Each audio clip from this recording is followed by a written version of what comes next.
Uma produção WGBH Boston associada a Harvard University. Qual a coisa certa a fazer?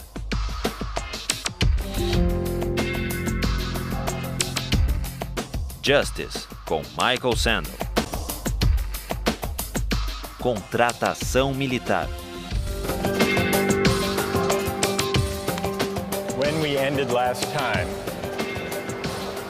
we were discussing Locke's idea of government by consent. And the question arose, what are the limits on government that even the agreement of the majority can't override? That was the question we ended with. We saw, in the case of property rights, that on Locke's view, a democratically elected government has the right to tax people. It has to be taxation with consent because it does involve the taking of people's property for the common good. But it doesn't require the consent of each individual at the time the tax is enacted or collected. What it does require is a prior act of consent to join the society, to take on the political obligation. But once you take on that obligation, you agree to be bound by the majority. So much for taxation. But what you may ask about the right to life? Can the government conscript people and send them into battle? What about the idea that we own ourselves? Isn't the idea of self-possession violated if the government can, through coercive legislation and enforcement powers, say, you must go risk your life to fight in Iraq? What would Locke say? Does the government have the right to do that? Yes. In fact, he says in 139, he says, what matters is that the political authority or the military authority not be arbitrary. That's what matters. And he gives a wonderful example. He says a sergeant, even a sergeant, let alone a general, a sergeant can command a soldier to go right up to the face of a cannon where he is almost sure to die. That the sergeant can do. The general can condemn the soldier to death for deserting his post or for not obeying even a desperate order. But with all their power over life and death, what these officers can't do is take a penny of that soldier's money. Because that has nothing to do with the rightful authority. That would be arbitrary, and it would be corrupt. So consent winds up being very powerful in Locke, not consent of the individual to the particular tax or military order, but consent to join the government and to be bound by the majority in the first place. That's the consent that matters. And it matters so powerfully that even the limited government created by the fact that we have an unalienable right to life, liberty, and property, even that limited government is only limited in the sense that it has to govern by generally applicable laws, the rule of law. It can't be arbitrary. That's Locke. Well, this raises a question about consent. Why is consent such a powerful moral instrument in creating political authority and the obligation to obey?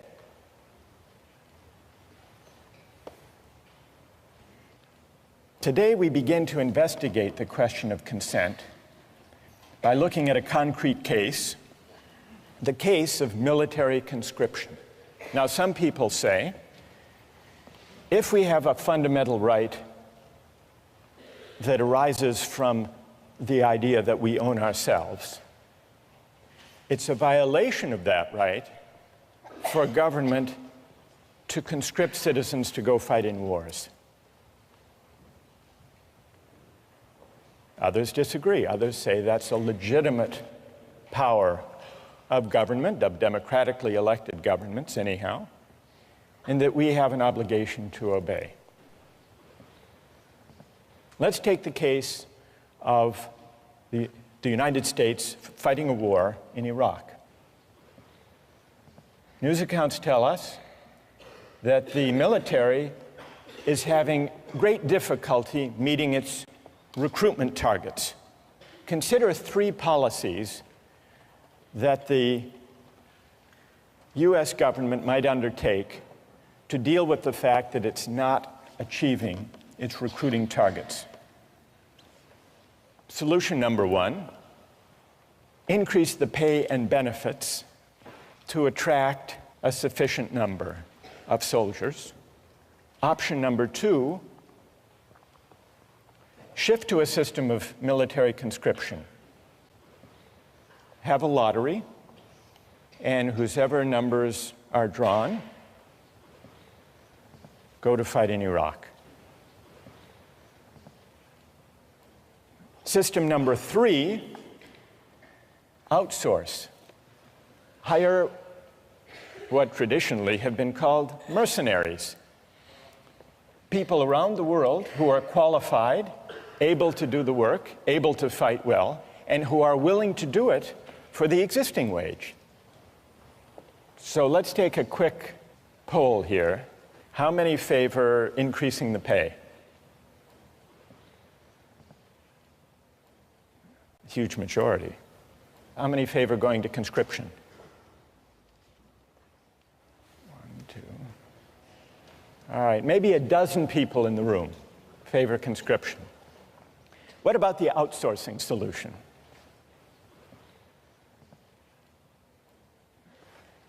Okay, so there may be about 2, 3 dozen. During the Civil War, the Union used a combination of conscription and the market system to fill the ranks of the military to fight in the Civil War. It was a system that began with conscription, but if you were drafted and didn't want to serve, you could hire a substitute to take your place. And many people did. You could pay whatever the market required in order to find a substitute. People ran ads in newspapers, in the classified ads, offering $500, sometimes $1,000 for a substitute who would go fight the Civil War in their place. In fact, it's reported that Andrew Carnegie was drafted and hired a substitute to take his place for an amount that was a little less than the amount he spent in a year on fancy cigars. Now, I want to get your views about the Civil War system. Call it the hybrid system, conscription but with a buyout provision. How many think it was a just system? How many would defend the Civil War system? Anybody? 1? Anybody else? 2, 3, 4, 5. How many think it was unjust? Most of you don't like the Civil War system. You think it's unjust. Let's hear an objection. Why don't you like it? What's wrong with it? Yes? Well, by paying $300 for to be exempt one time around, you're really putting a price on on valuing human life. And we established earlier that's really hard to do. So they're trying to accomplish something that really isn't feasible. Good. So paying someone $300 or $500 or $1,000. You're basically saying that's what their life is worth to you. That's what their life is worth. It's putting a dollar value on life. That's good. And what's your name? Liz. Liz. Well, who has an answer for Liz? You defended the Civil War system. What do you say? If you don't like the price, then you have the freedom to not be sold or hired. So it's completely up to you, and I don't think it's necessarily putting a specific price on you. And if it's done by himself, I don't think there's anything necessarily morally wrong with that. So the person who takes the $500, let's say, he's putting his own price on his life, or on the risk of his life, right. And he should have the freedom to choose to do that. Exactly. What's your name? Jason? Jason, thank you. Now we need to hear from another critic of the Civil War system. Yes? It's a kind of coercion almost to people who have lower incomes. For Carnegie, he can totally ignore the draft. $300 Right. is irrelevant in terms of his income. For Right. someone of a lower income, they're essentially being coerced to be drafted, or it's probably they're not able to find a replacement. Or Tell me your name. Sam. Sam. All right, so you say, Sam, that when a poor laborer accepts $300 to fight in the Civil War, he is in effect being coerced by that money given his economic circumstances. Whereas Carnegie can go off, pay the money, and not serve. All right, I want to hear if someone has a reply to Sam's argument that what looks like a free exchange is actually coercive.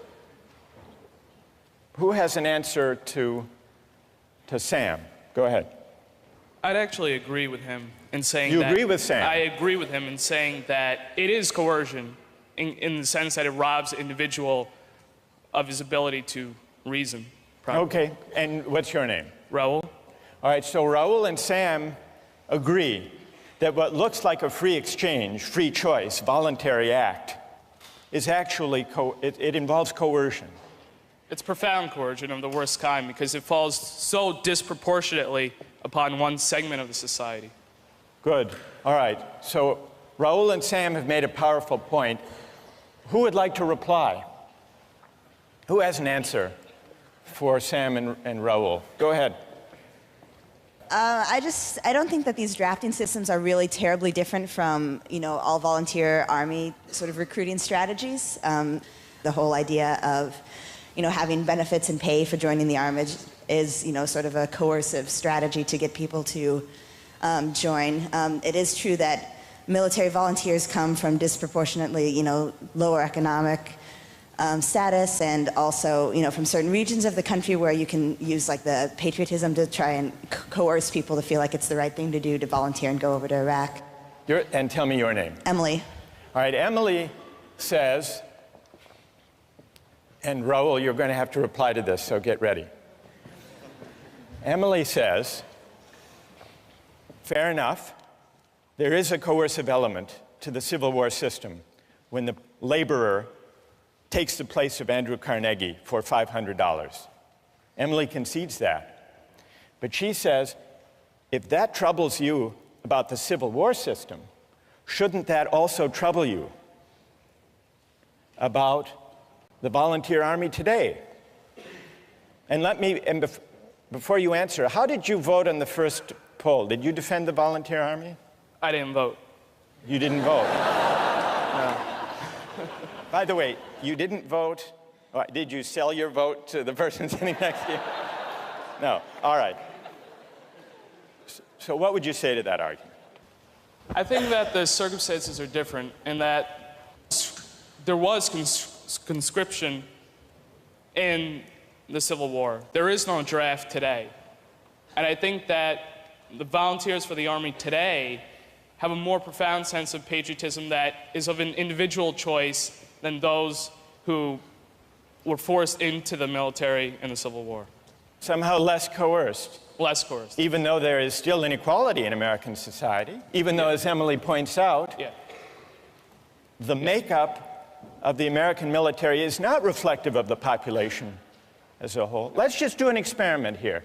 How many here have either served in the military or have a family member who has served in the military? In this generation, not parents, family members, in this generation. And how many have neither served nor have any brothers or sisters who have served? Does that bear out your point, Emily? Yes. All right, now we need to hear from, most of you defended the idea of the all-volunteer military, overwhelmingly. And yet, overwhelmingly, people consider the Civil War system unjust. Sam and Raul articulated reasons for objecting to the Civil War system. It took place against a background of inequality, and therefore the choices people made to buy their way into military service were not truly free, but at least partly coerced. Then Emily extends that argument in the form of a challenge. All right, everyone here who voted in favor of the all-volunteer army should have to explain, well, what's the difference in principle? Doesn't the all-volunteer army simply universalize the feature that almost everyone found objectionable in the Civil War buyout provision? Did I state the challenge fairly, Emily? Yes. Okay, so we need to hear from a defender of the all-volunteer military who can address Emily's challenge. Who can do that? Go ahead. The difference between the Civil War system and the all-volunteer army system is that in the Civil War, you're being hired not by the government, but by an individual. And as a result, different people who get hired by different individuals get paid different amounts. In the case of the all-volunteer army, everyone who gets hired is hired by the government and gets paid the same amount. It's precisely the universalization of essentially paying your service, you're paying your way into the army, that makes the all-volunteer army just. Emily? I guess I'd frame the principal difference slightly differently. On the all-volunteer army, it's possible for somebody to just, step aside and not really think about, the war at all. It's possible to say, well, I don't need the money.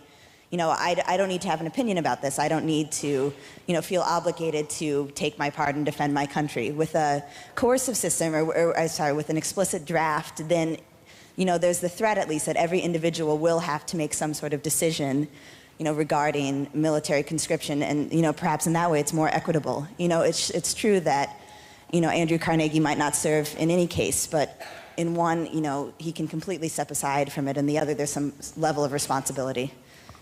While you're there, Emily, so what system do you favor? Conscription? I would be hard-pressed to say, but I think so, because it makes the whole country feel a sense of responsibility for the conflict, instead of, having a war that's maybe ideologically supported by a few, but only if there's no, real responsibility. Good. Who wants to reply? Go ahead. So I was going to say that the fundamental difference between the all-volunteer army and then the army in the Civil War is that in the all-volunteer army, if you want to volunteer, that comes first, and then the pay comes after. Whereas in the Civil War system, the people who are accepting the pay aren't necessarily doing it because they want to. They're just doing it for the money first. What motivation beyond the pay do you think is operating in the case of the all-volunteer army? Like patriotism for the country. Patriotism. Well, what about and a desire to defend the country. I mean, right.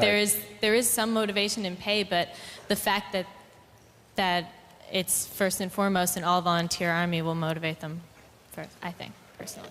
Do you think it's better, and tell me your name. Jackie? Jackie, do you think it's better if people serve in the military out of a sense of patriotism than just for the money? Yes, definitely, because the people that was one of the main problems in the Civil War Army, is that the people that you're getting to go in it, or to go to war, aren't necessarily people who want to fight, and so they won't be as good soldiers as they will be had they been there because they wanted to be. All right, what about Jackie's having raised the question of patriotism? that patriotism is a better or a higher motivation than money for military service? Who would like to address that question? Go ahead. Patriotism absolutely is not necessary in order to be a good soldier, because mercenaries can do just as good of a job as anyone who waves the American flag around and wants to defend what the government believes that we should do. Did you favor the outsourcing solution? Yes, sir. And, all right, so let Jackie respond. What's your name? Philip. What about that, Jackie? So much for patriotism. If you've got someone whose heart is in it more than another person's, they're going to do a better job. When it comes down to the wire and there's like a situation in which someone has to put their life on the line, someone who's doing it because they love this country will be more willing to go into danger than someone who's just getting paid. They don't care. They've got the technical skills, but they don't care what happens because they have nothing invested in this country. There's another aspect, though. Once we get onto the issue of patriotism, if you believe patriotism, as Jackie does, should be the foremost consideration and not money, does that argue for or against the paid army we have now? We call it the volunteer army, though if you think about it, that's a kind of misnomer. A volunteer army, as we use the term, is a paid army. So what about the suggestion that patriotism should be the primary motivation for military service, not money? Does that argue in favor of the paid military that we have, or does it argue for conscription? And just to sharpen that point, building on Phil's case for outsourcing,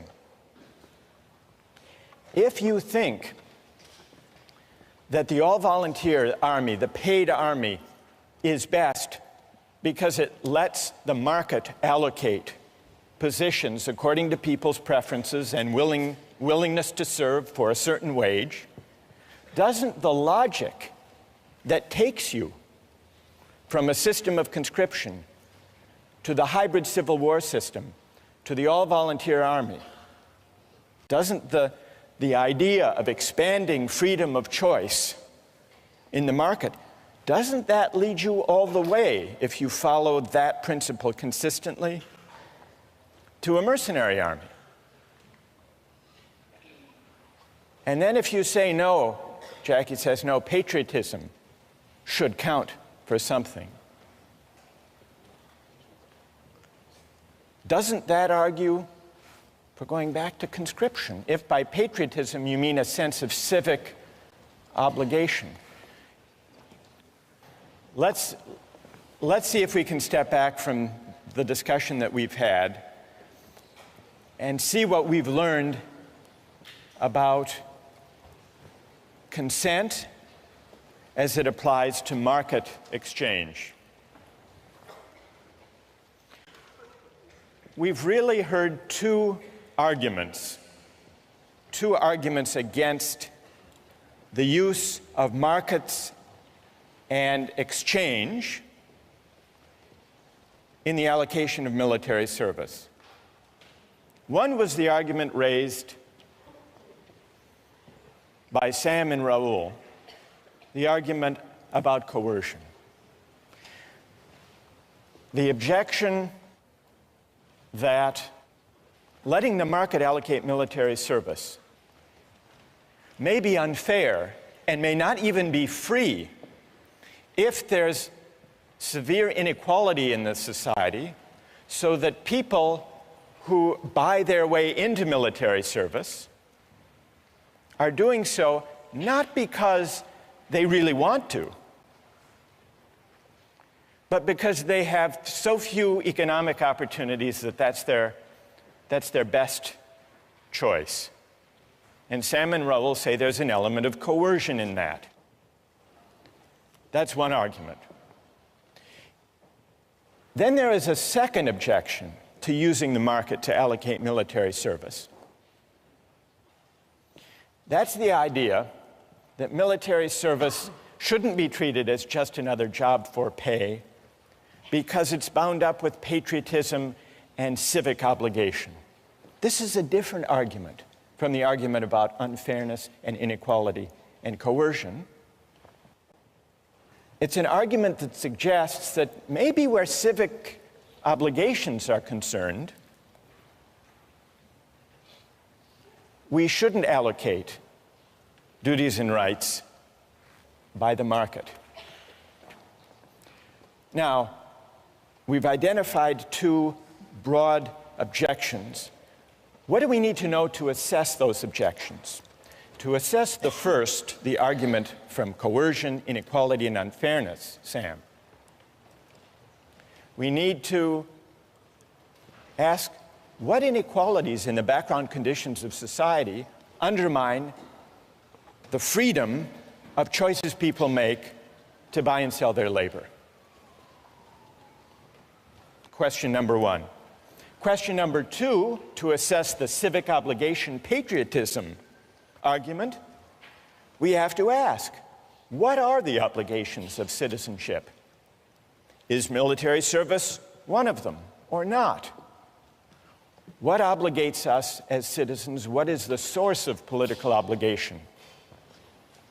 Is it consent, or are there some civic obligations we have even without consent for living and sharing in a certain kind of society?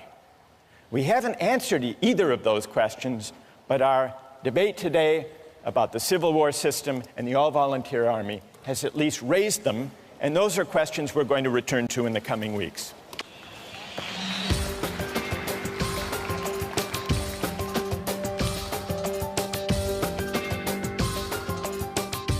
Do you think you should be able to bid for a baby that's up for adoption? That's Andrew's challenge. Do I think I should be able to bid for a baby? I'm not sure. It's a market. I mean,